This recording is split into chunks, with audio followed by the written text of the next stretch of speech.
to fight on the landing ground.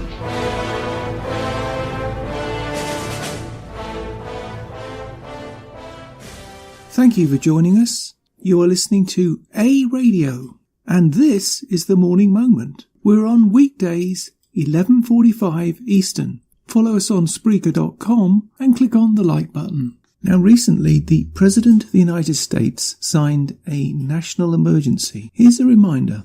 So I'm going to be signing a national emergency. And it's been signed many times before. It's been signed by other presidents. From 1977 or so, it gave the presidents the power. There's rarely been a problem. They sign it. Nobody cares. I guess they weren't very exciting. But nobody cares. They sign it for far less important things in some cases, in many cases.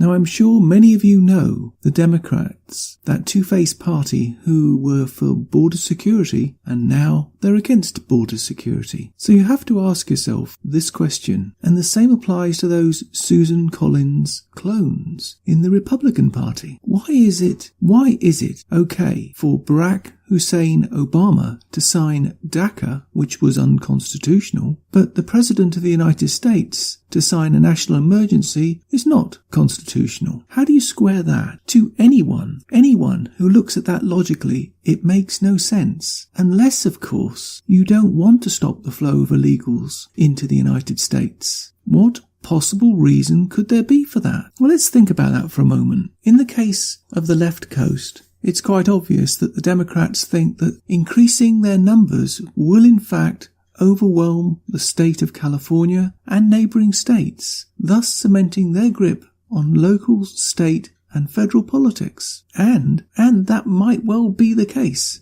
in the short term. But I think their short-term view on politics could end up being that of a Trojan horse as far as immigrants from South America is concerned. The unexpected consequences, that is, the unexpected consequences for the Democrats. Those of us with a little bit more foresight, shall we say, can in fact see the most likely outcome, that being poverty, squalor, and of course socialism. When you're fleeing from a socialist country, you are most likely to arrive with very little or nothing at all, and you are used to being provided for because you come from a socialist state. So it stands to reason that if you know nothing else in your life than socialism, you would naturally gravitate towards it. Hence the Democrats and free stuff. But when the wealth providers leave that state, so does the wealth. However, I consider the Democrats as soldier ants. They pick the bones bare and move on. If you think escaping to another state will help you, I suggest you think again. When you leave a trail behind, and they will follow you wherever you go. You cannot run and hide, you have to stand up and fight them. The same applies to the East Coast. Up and down the eastern seaboard of the United States, America is gradually being invaded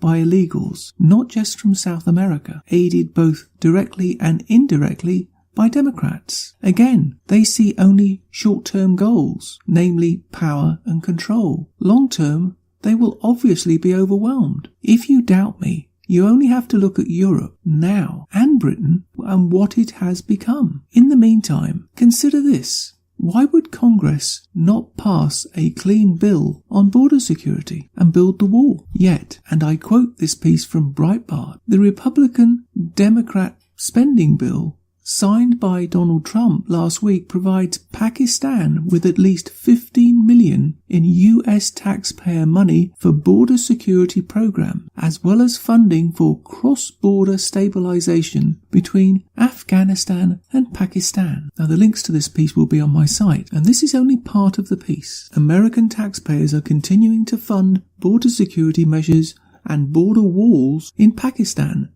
Afghanistan, Egypt, and Lebanon. With President Trump's signing of the Department of Homeland Security DHS spending bill, American taxpayers are continuing to fund border security measures and border walls in Pakistan, Afghanistan, Egypt, and Lebanon. With President Trump's signing of a Department of Homeland Security DHS spending bill, while the United States Mexico border received $1.3 billion for construction of a border wall at the overwhelmed southern border with soaring illegal immigration, foreign countries are getting help from American taxpayers to secure their borders. The Republican-Democrat spending bill signed by Trump last week provides Pakistan with at least $15 million in US taxpayer money for border security programs, as well as funding for cross-border stabilization between Afghanistan and Pakistan. In total, the spending bill provides $6 billion